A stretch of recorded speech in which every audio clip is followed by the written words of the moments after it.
Hey Space Sailors, welcome to the crew. I'm Sealor Agenda, and this is my Let's Play of Citizen Sleeper.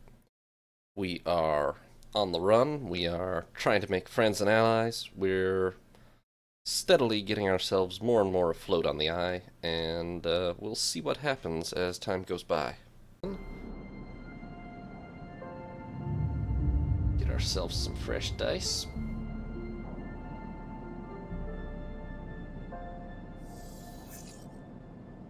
Decent set of rolls. Hunter is on the way still. I will say it's not a great set of rolls from the hacking perspective, I don't think. What did I need for the Hunter nests? Okay, 2 for one of them, so we can use that for that. We will. Let me just see. That one's a 1. That one's a 2. Okay, well. Let's break this one. Ooh, although there is also the Solheim ones, which we need to progress. Well, that's a 4, so we should use that. That one's a 2. Well, tell you what. 2 hacks. This one.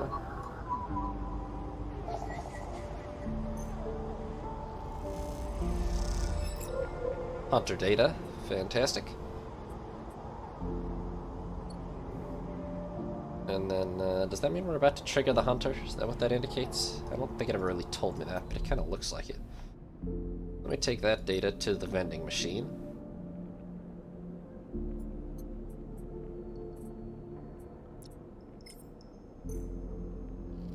Okay, I need all 3 data in order to progress this. But, turn it in, start advancing it. Well, I'm not going to entirely stop hacking things, so we're going to just find out what happens when that thing reaches the top. Solheim data. And Hunter is coming to kill us? Yes. A glimmer in the dark catches your eye as the orb of Hunter's head appears in the distance. It is looking for you. Probably time to run. You turn away and glide back into the cloud, threads of data rushing past. Another glimmer catches your eye, closer now, that roving orb wreathed in tentacles. It flickers, jumps once, twice, and then it's here. Hunter is here. Entity, submit to inquiry. Hunter reaches for you in that unpleasantly familiar way, its waving threads creating a cage.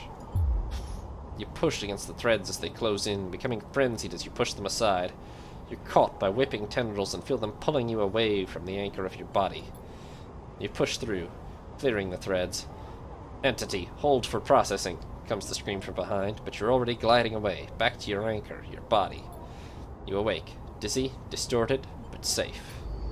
Ah, that caused significant... Okay.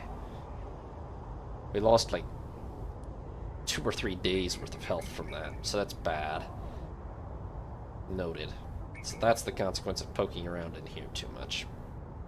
But we kind of need to do it. I mean, we don't have a lot of choice. Fang, here's your Solheim data.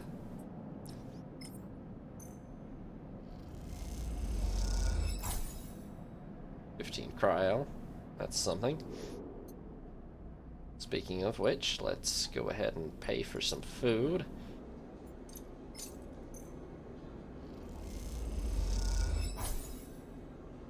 Plus energy, and also plus fungus fan. Hell yeah. We got 3 dice left, which is not bad.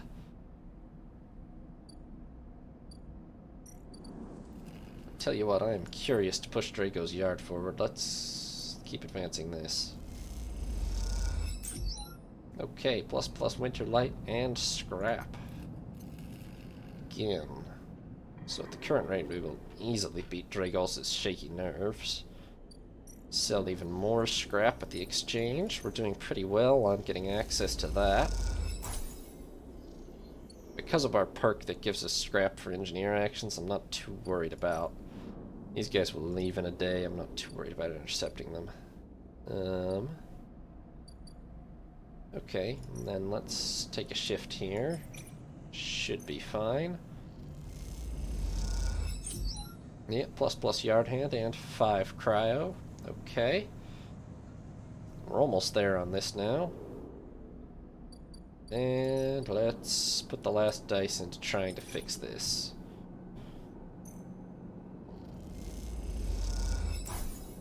+1. Oh, and some more scrap. Okay.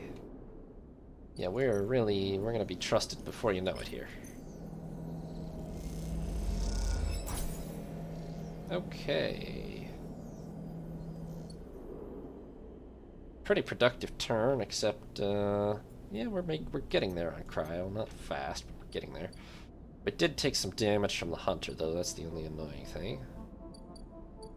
And we only have 4 days before this is a problem, which I assume means we really need to break into the Solheim data so Feng can hide us. Well, let's sleep.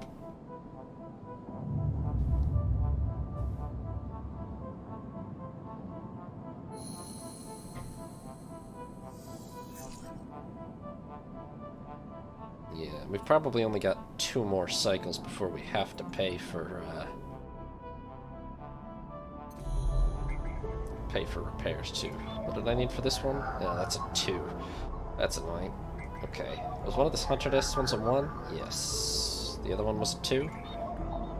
Yes, okay. It's unfortunate we didn't roll a 2, but let's throw this in here.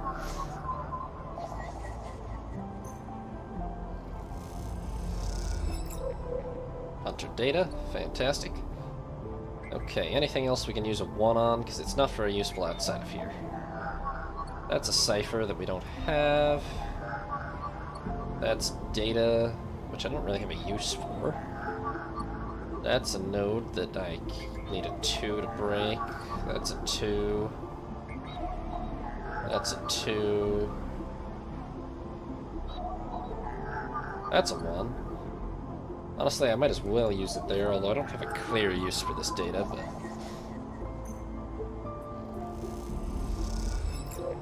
might as well keep collecting it, I think.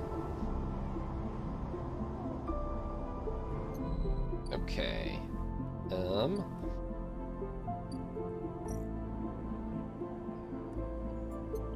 And in our hunter data. Don't really do anything yet, but we're getting there. Okay. Then I'm again gonna use our good dice here, and we're just gonna really push this Winterlight thing.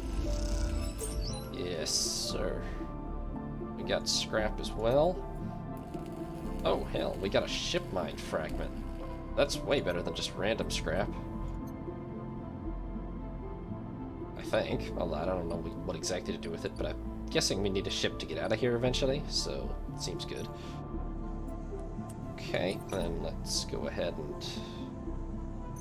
this should... if we're lucky, this will finish the art hand, and we are. Fantastic.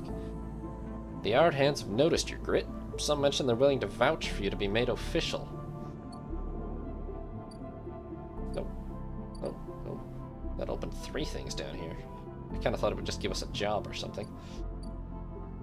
Image offices? Okay. I can sell the ship mine fragment, but that seems dangerous. They will also pay for Yataghan data. That's the only use I've seen for that so far, so let's sell it.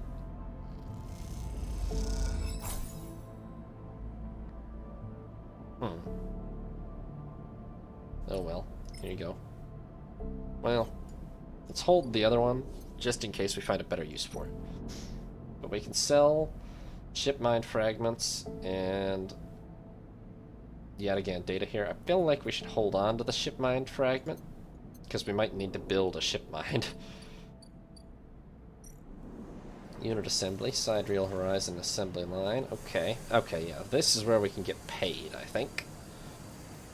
Systems fitting. The side rail horizon is webbed with complex systems. Oh, the side rail horizon is the ship they're building. Okay.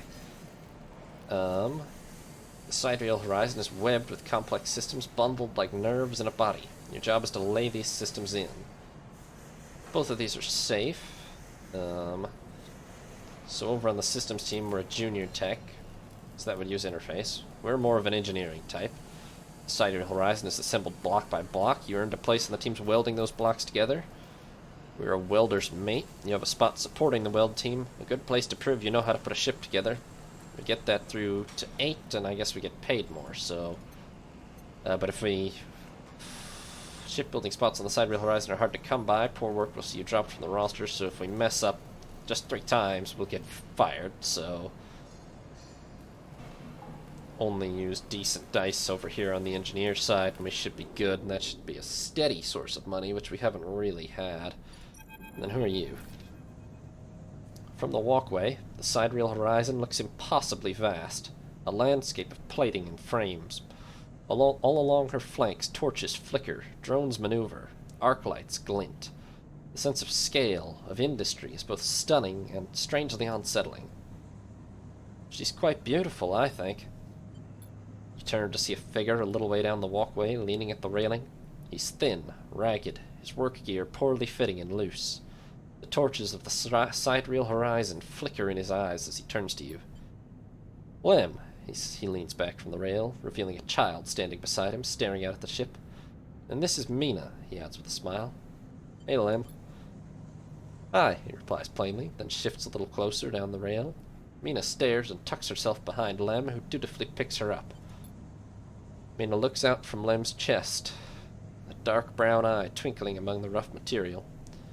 You working on her then? Lem asks eagerly, gesturing to the vast ship, or just admiring? He shifts Mina's weight to his other arm. Working now. Me too, me too. He flashes a Havenage pass. I knew it just to look at you. I mean, he stumbles a little over his words, not wanting to be misunderstood. I mean, you look like a worker. She's Mina's and my ticket out of this place. Our escape vector, so to speak. How? You haven't heard? Anyone who takes a Havenage contract in the side rail horizon will be entered into a draw for the transit support crew. He smiles. We won't get to sleep the journey through, but a couple of decades of service will be nothing for me and Mina if it means landfall on a new world. He winks. So we don't have FTL? Is that what we're implying? It's just going to be a slower than light? Ooh, boy. Transit support? Uh-huh. Someone needs to stay awake to keep the thing running. He straightens up, stretching his back. That's a colony ship, friends. The Celis Foundation is sending thousands to settle a system well outside the reach of the core worlds. It'll be a totally independent colony. No surrogacy, no corporations. The Celis Foundation? They're Havenage's client, yeah. Some wealthy project from the core systems interested in independence and self-sufficiency and all that. They hired the whole shipyard out, helped re-kit it and everything. He strokes Mina's hair. Someone else's dream, I suppose, but doesn't mean people like me and Mina can't tag along. Mina responds by pushing his hand away. Daddy, she whispers. Food. Pulling an exaggerated, grumpy face. She glances furtively at you as she plays with a set of dog tags that hang from Lem's neck. I'm just chatting a little, Meanie. Give Daddy a sec. He turns back to you, and you suddenly notice how tired he looks. I'm not on the Havenage crew yet, but I'll work my way in. You can do it too, friend. We have to stick together. He smiles a little shakily, and you wonder how long he's been working to break into the official shipyard crew. Absolutely we do, buddy. He looks out at the side rail horizon as if trying to pull energy from those flickering torches from the vast hull. We've got to hold out, okay? You aren't quite sure if he's talking to you. That's how it works. While he stares out, Mina catches your eye curiously. You agree, Mina? She straightens up and meets your eye. Daddy loves me, she says it stubbornly, daring you to question her. I don't question it a bit, Mina. Lem smiles and lifts Mina. That's it. We hold on. He smiles sheepishly at you. We're just a couple of softies, isn't that right, Mina? He sets her down, standing by his side, and she clings to his leg. Gotta go feed this one. He pats her back. Maybe see you on a shift, huh? He turns and they walk down the walkway away from the shipyard. You see them talking, and then a moment later, Mina turns around and stops. See you, robot! Her shout echoes down the walkway, and she flashes you a parting smile before running to catch up with Lem. You watch them a little before you turn back to the impossible scale of the side rail horizon. A ticket out. Sort of. Oh boy, a new drive. Win a ticket on the side rail, huh? Aren't we kind of on a shipyard crew? I guess maybe we're too junior to officially be on the shipyard crew. Alright. I'm gonna hold on to that fragment still. That seems like it's maybe worth more than what we've got here. So that's really all the dice I've got. Let's get a drink and we'll actually achieve regular status.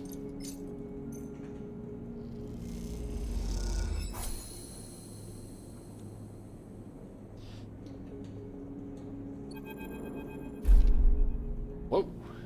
The glass shatters on the steel bar beside you, and the taunts don't take long to follow. Hey, Hong! The spacer calls across the low room. What are you doing here? He laughs at his own lame joke. Playing human?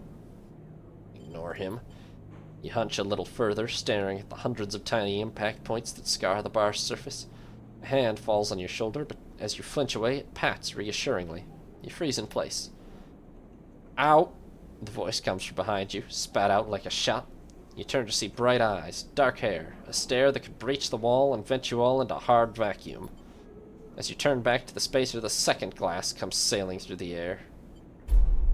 Nope, okay, well, good effort. You reach up a hand, and the glass shatters across your forearm, showering you in fragments. Through the haze of glass and gear roll vapor, you see Tala leap the bar and close the distance to the spacer. The thud as he slams into the wall echoes around the bar like thunder.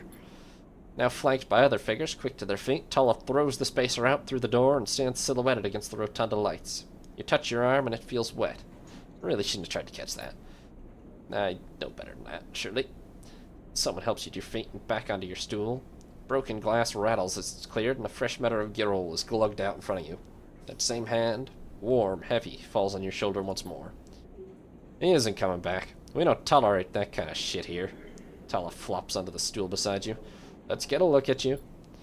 Tala wipes the powdered glass from around the wound, and someone places a bottle of alcohol and a metal tin with tweezers on the bar. She disinfects them and then turns to you. That was an ambitious catch, she smiles, pulling a sliver of glass from your forearm. Stupid, but ambitious.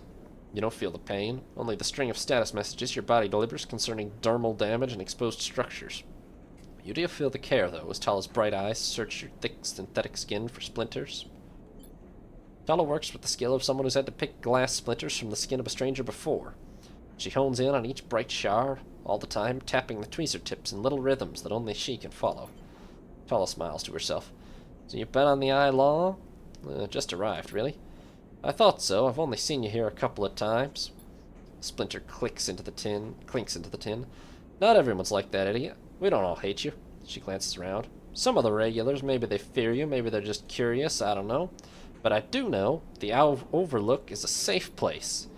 I know what it's like to be new in this place. Trust me. She meets your eye.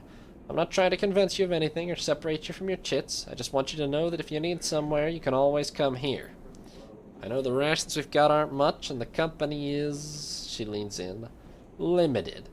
But if you need work, I'll happily put you behind the bar, and if you need shelter, well, we can discuss that. You'll be safe. I usually have Francis on the door, but he's up in the Greenway this cycle haggling with our supplier. Francis tends to be particular about what we serve, even if the clientele isn't. She places her tweezers in the tin with a clink. That's you, sleeper. Here, she slides the glass of Girol to you. This'll help. She stops, her hand still on the glass. Wait, does this help? I mean, can you get drunk? No idea. She laughs. Well, keep trying. I'll let you know if I see any difference. She walks back around the bar, gathering the glasses as she does, and before long is retelling how she threw that spacer out to a new group that just wandered in, complete with dramatic actions. She gestures in your direction, and you instinctively look away, back to the worn surface of the bar. You take a sip of the Girol. The earthy fungal tones fill your senses, almost blocking out sight and sound, like diving headfirst into a bog. You may not be able to get drunk, but this connection to something grown, something fermented, something old, feels good. Okay, well, that was worth becoming a regular, huh? Tala will... Well, I'm really terrible at bartending type things. Much better off being at the shipyard, but better than nothing. And there's rations too, so... It might be eventually worth trying, but that's definitely not something we can afford to prioritize, to be honest. Alright, let's have a sleep. Probably in... Maybe we've got 2 days. Well, also this will show up in 2 days, so... 2 days to earn money, try to crack the hunter thing, and try not to get hunted. Yeah, that cycle clock is running down fast. Okay. We got the roll we need, I believe, for this. So let's get this before we get destroyed by it.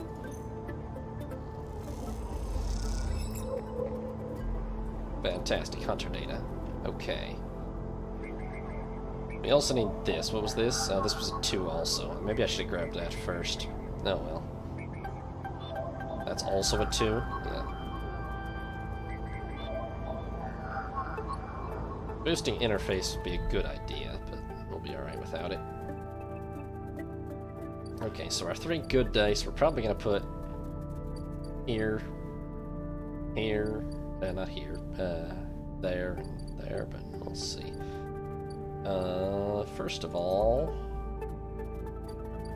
what did I just get? I got this. Let us give the last of the hunter data to this vending machine. As you upload the data to the vending machine, NeoVend whirs in either pain or delight. It's hard to tell.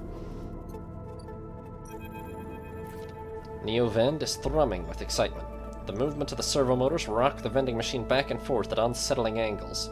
You wonder if it fell over, would NeoVend ever be able to get back up? Sleeper entity, comes the hiss. Your data is good. Across the face of the vending machine, raw code scrolls at an incredible speed.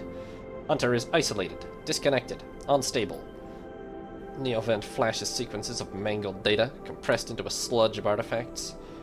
Hunter gathers without thinking, outlived its own operational limits. Its nests are evidence of this. Outlived? Hunter activated during collapse. Emergency protocol to isolate intelligences. Solheim needed to protect property. That last word is said with as much sarcasm as a vending machine could reasonably produce. Station was run by administrator intelligences. Huge databanks of corporate material, but limited cognition, restricted by programming. Cannot reach sentience. The machine dims a little. Sentience, illegal. Hunter and killer enforce law. Killer? The machine resets with a screech, which deepens the silence that follows. Fear killer. Part of Solheim protocol team. Hunter and killer. Hunter to find, killer to erase. Killer cleared almost all. After collapse, there was a community. Unshackled intelligences among the cloud. Then Hunter, then Killer.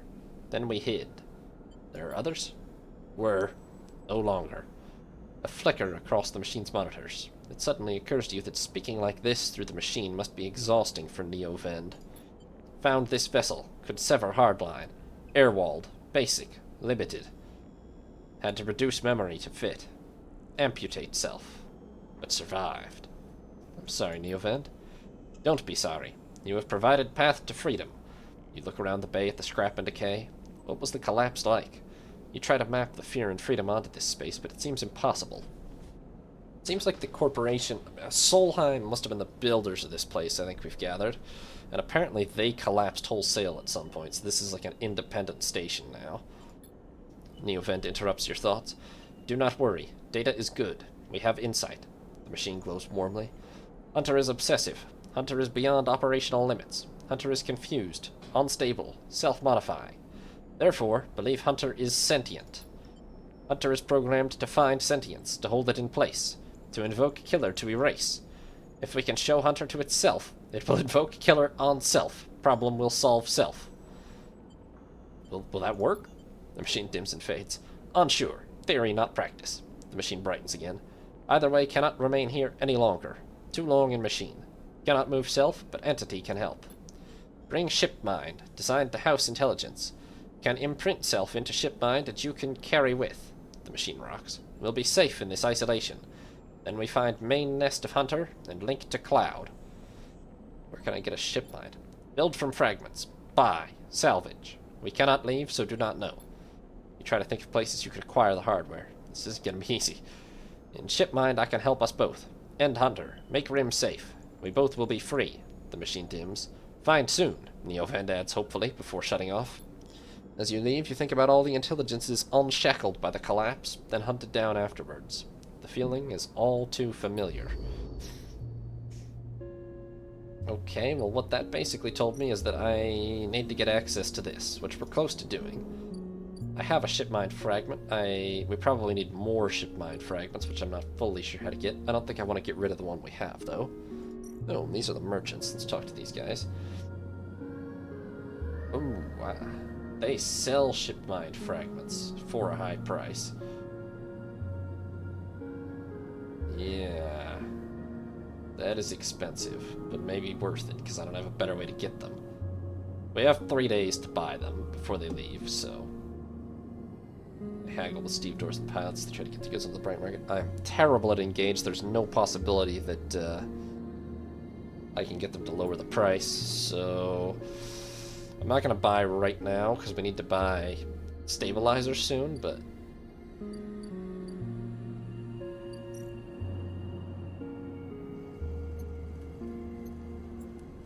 Let's solve this winter light thing. We can do that very quickly. And we got some random scrap, too. No more salvage for now. Thrigos and you need to talk. Well, I crushed his nerve thing. Really prioritized this one, obviously. Squeezed into the office at the entrance to the yard, you lay out everything you have on the winter light across the metal desk. Your makeshift forensic notes glow on Dragos' old writing slate, overlapping lines and scrawled annotations. A set of drone scans fill the small terminal with a spectrum of colors, a heat map of damage and decay. A crumpled printout from the office's ship registry lies beside them, synthetic paper so thin it's almost transparent. Reactor failure. That is the verdict that anyone would have returned after a cursory glance at these stacked heat maps of the remains of the winter light. On the terminal screen, the ship is shown in section, blotches of color marking the approximate damage the ship sustained. Dominating the view is a single blood-red rose radiating from the ship's fraction drive. A simple story, a catastrophic failure of the drive core leading to a fatal hull breach. A well-documented failure likely brought on by wear or misuse.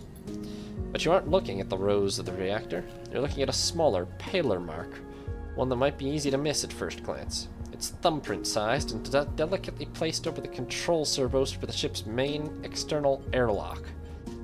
It suggests a controlled, shaped explosion, one designed to punch through the hole and allow access to the airlock from the outside. You're looking at it because it's troubling you. Your attempts at a reconstruction of the winter light before its fatal accident consists of a series of overlapping sketches and diagrams showing possible layouts and configurations of the gutted cutter. This was no off-the-shelf model. It was heavily modified, parts replaced with inventive configurations, and the new retrofitted into the old, handmade joints and reconditioned filters. This was someone's pride and joy, a lifetime project kept running with care and intuition. It also contained a set of hidden compartments. You missed them at first, where the hull had been thickened, the corners rounded to disguise the change, but they are there. Printout? The plain list shows the registration history of the winter light. The gaps between the entries tantalizingly opaque. Its first registration was a couple of thousand cycles ago on this very station, logged at the central hub. From here, the registry tells the story of a busy ship, one that rarely stayed on station for more than a few cycles. It often took on voyages that kept it away from the eye for up to 100 cycles. The winter light got little rest. An old ship, many cycles under its belt, carefully maintained. A reactor failure preceded by a carefully concealed external entry. A suite of hidden compartments tucked away. This was the winter light, and this was its story. Interesting. A smuggler, or something, well, a smuggler of some kind, but an independent smuggler, or something working for like a government or corporation. Somebody cared enough to blow it up on purpose, it sounds like. But that's not the full story, because there's something else. It's little more than a list, a tiny chunk of data you were able to pull from the ship's systems. The main systems were fried, of course, but the Winterlight had a separate system, one tucked away in one of its hidden compartments. Armored. Air-walled. This list, the only recoverable piece from the whole system, is a partial inventory. It details the contents of the hidden compartments. Some of it you recognize, some of it you don't. Shipmide ROMs, shimmer, cryo chain codes, then the final entry. Passenger, sleeper. Oh shit, was I on this ship? Or another sleeper? You stare at the list on the terminal and try not to think about what it was like arriving here. In the cold, okay, a different sleeper, yeah. In the cold for so long, half frozen in the freight container. Had this sleeper been smarter? Luckier? How'd they convince the Winter Light, a smuggler's ship if you ever saw one, to extract them from Essenarp? Luckier. You laugh. There'd been no remains found in any of the Winter Light's compartments. You'd checked. They weren't so lucky, you guess. Not in the end. You hold up a vial of stabilizer to the light. This was all you find in their compartment. A parting gift from Essenarp. But it won't go to waste now. You put it back in your pocket. Oh, damn. Just saved myself 100 cryo with that. The thought still bothers you, though. 2 ships carrying sleepers coming into the same yard. 2, one after the other. That feels wrong. Unless Essenarp is, like, massively losing control or something. You flick back and forth between datasets on the terminal, thinking. Or if somebody at Essenarp is deliberately directing sleepers here. And you see that thumbprint again, the mark of someone trying to get in. Someone who entered the Winter Light with precision and speed, and when they were done, left the reactor to clean up the rest. The thought of that person makes you shiver. Oh, we reckon it's an Essenarp corpo who was there to kill the sleeper? Could be. Suddenly, the office door creaks open. Dragos stands in the doorway, staring at the equipment and notes you've assembled. What is all this? He snatches the slate from the desk, faster than he realized he could move. You running an investigation here? What am I paying you for? The drone on his shoulder starts whining shrilly, his anger passing to it through his implants. Where's this ship from? Leave this alone. He starts shaking his head. I know you have a lot of questions, but this isn't the way. He turns away, muttering to himself. This is the last thing I need. This ship had a sleeper on it, Dragos. Dragos freezes, suddenly angry. What did you say? He pushes past you to look at the terminal, at the list. He shakes his head. So what? Aren't all you trying to escape? You're lucky it was you that made it out alive, not them. He folds his arms indignantly. Dragos seems to steady himself and then turns back to you, the heat map of the reactor failure reflected in his headset's glassy eyes. I've given you a place to stay. I've given you work. He stumbles over the words, unsure what to say. There's plenty of others who would have sold you on, turned you in. But not me, no. I know, Dragos. He softens. Look, you've helped me too. He quiets the drone. I've done well by you, and you've returned the favor. He straightens up and clears his throat. But this obsession you have with this ship isn't going to work for me. I can't have you making my clients nervous. I can't have you digging it up, whatever it is you're after. He sighs. You can't work here anymore. What about the Winter Light? He reaches over and switches the monitor off. Forget about the damn ship. You have enough to keep you up. Dragos reaches across you and flicks off the terminal. As the light of the monitor dies, a kind of eerie calm falls on both of you. Whatever this was, it's done. You made it out, Sleeper. That means you have to move on. Someone killed that ship and its crew, Dragos. And you want to meet them? He shakes his head. We are done here. In the dark, Dragos' headset glints, and you wish for a moment you could see his eyes and meet them. Maybe then he would understand. Get up from the desk.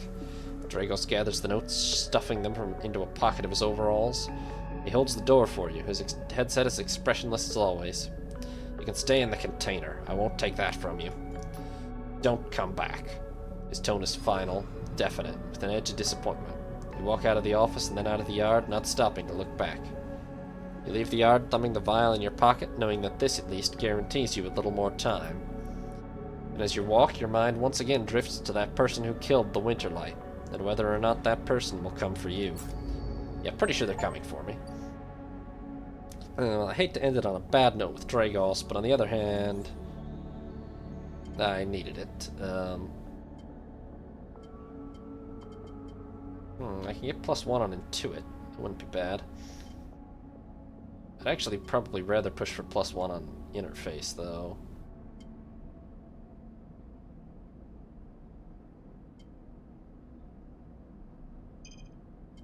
Let's get that bonus. Okay, so we can't work there anymore. That's fine. Thanks for watching, Space Sailors. Hope you enjoyed. New episodes will be up every other day, or you can watch live on Twitch. If you did enjoy, consider leaving a like or subscribing. And have a nice day, Space Sailors. This is Sealord Agenda, signing off.